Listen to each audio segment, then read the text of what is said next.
Last week, on February 5th, 2012, was the birthday of Trayvon Martin. Everybody's sad that this boy died. In fact, he wasn't really a boy, he was a young man, contrary to the pictures that were put forth by his family and the family lawyer, Benjamin Crump, as well as others on the left. But they used that opportunity, the left, and in particular, Pete Buttigieg and Elizabeth Warren, two presidential candidates for the White House, to divide the country yet again, to play the race card, to trash my client, George Zimmerman. Of course, you all know at this point, and you can go to larryclayman.com to see it, George Zimmerman recently filed a complaint, I filed it on his behalf, against not just Benjamin Crump, who was the family lawyer of the Martin family, who allegedly participated in putting a false witness in front of the court during that criminal prosecution of George Zimmerman, where he was acquitted on the basis of self-defense. If George Zimmerman had been convicted based upon this false witness or any other reason, he could have done life imprisonment. In fact, if he had been indicted for first-degree murder in my native state of Florida, he could have gotten the death penalty with electric chair, old Sparky. But he was not. He was acquitted. But these very vile and evil politicians, I call Pete Buttigieg Little Petey, and Elizabeth Warren, the president coined her name, Pocahontas, a pathological liar in their own right, used the death of Trayvon Martin to again divide the country between black and white for their own political purposes, to garner votes with regard to the radical portions of the black community. Now, most blacks and African Americans see the truth. They're good people. But there are those, and the votes are being sought by both Buttigieg and Warren, as well as others. And here's what they said on the birthday of Trayvon Martin. This is Pete Buttigieg, Little Petey. Quote, Trayvon Martin would have been 25 today. How many 25th birthdays have been stolen from us by white supremacy, gun violence, and fear? This was a tweet by Pete Buttigieg that went out nationally and internationally, hashtag Black Lives Matter at 11:12 a.m. on February 5th. Now, this is libelous. This is defamatory. My client has been cleared of any wrongdoing. He was acting in self-defense, yet now he's being branded a white supremacist. This is going on over and over and over again. In fact, Benjamin Crump, the family lawyer, has been sued along with HarperCollins. Incidentally, the owners of HarperCollins also own Fox News, so you can see how two-faced they are.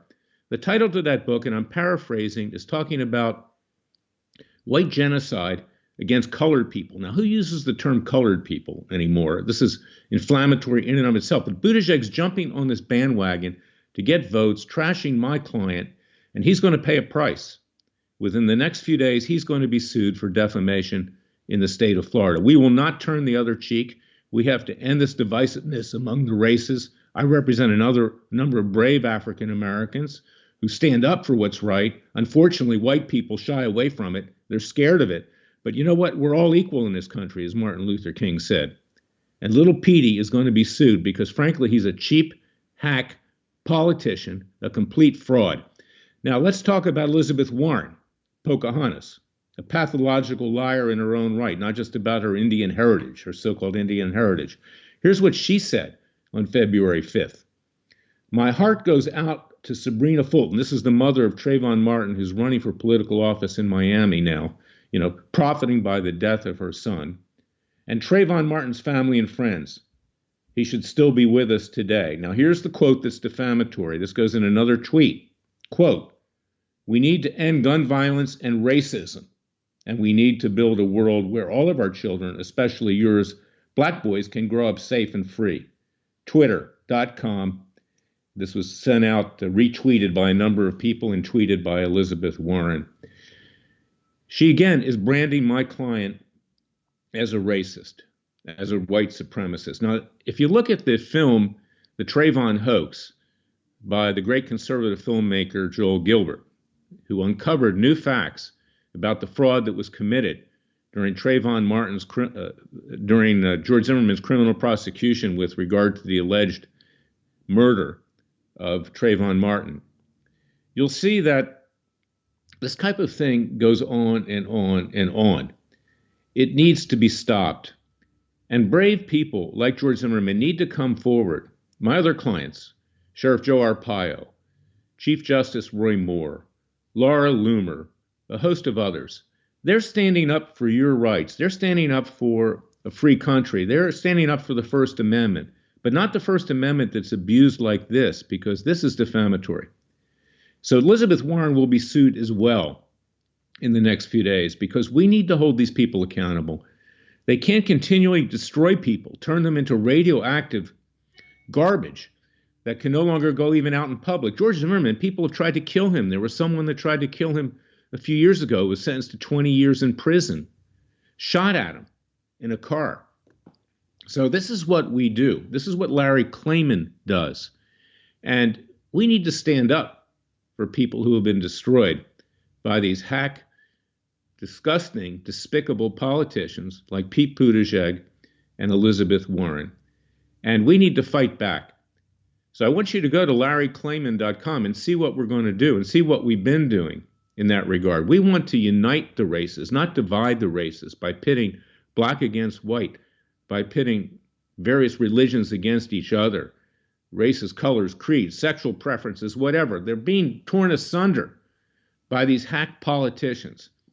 And Larry Klayman will stand up for this. And again, this is the difference between Judicial Watch when I ran it and Freedom Watch today, which I run, which I founded. I founded both. Because we will bring the hard-hitting cases. We're not afraid. It's not just a question of getting documents and going on Fox News and Hannity. We have to fight back. We have to fight back in court. And this case is going to be brought in Florida, in Zimmerman's native state, where hopefully we'll get a fair trial. And I believe that we will, because Florida lets cases go forward. Florida is not like these hack federal judges that decide for themselves, they don't want this in my courtroom. This is a matter of grave concern. So little Pete Buttigieg and Pocahontas Elizabeth Warren will be held to account.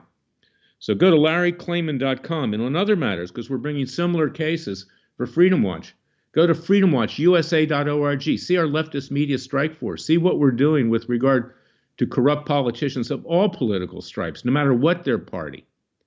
I want you to share this podcast. You can find it not just at radioamerica.com and at freedomwatchusa.org or at larryklayman.com, but you can find it on Spotify. You can find it on iTunes. You can find it on Patreon. You can find it on Facebook, because we need to educate the American people. Time is short. And if we do nothing, this country will go down the drain very, very quickly. They're not just trying to destroy people like George Zimmerman and my other clients. They're trying to destroy the President of the United States with false information and false facts. And it's time for him to strike back, too. It's not enough just to play defense. The Republicans are real good on defense, but they do nothing on offense. Look who has been indicted. No one. Our Attorney General, Bill Barr, frankly, is a fraud. He puts his head in the sand. He's just like Jeff Sessions. There's not much difference. No one's been indicted. Not Comey, not McCabe, not Brennan, not Clapper.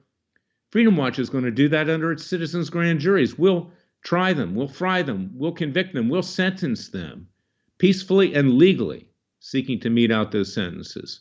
And hopefully the president will mete them out, because the people have a right to enforce their own justice system, just as it occurred in the days leading to 1776 and thereafter, our Declaration of Independence, etc. So I want you to support what we're doing, and I want you to spread this podcast far and wide, because we cannot tolerate the despicable people like little Pete Buttigieg and Pocahontas Warren defaming people to get votes. That's unacceptable. So God bless you, God bless your family, God bless America, and God save America. And I'll be back tomorrow with another urgent podcast. Su música es para siempre.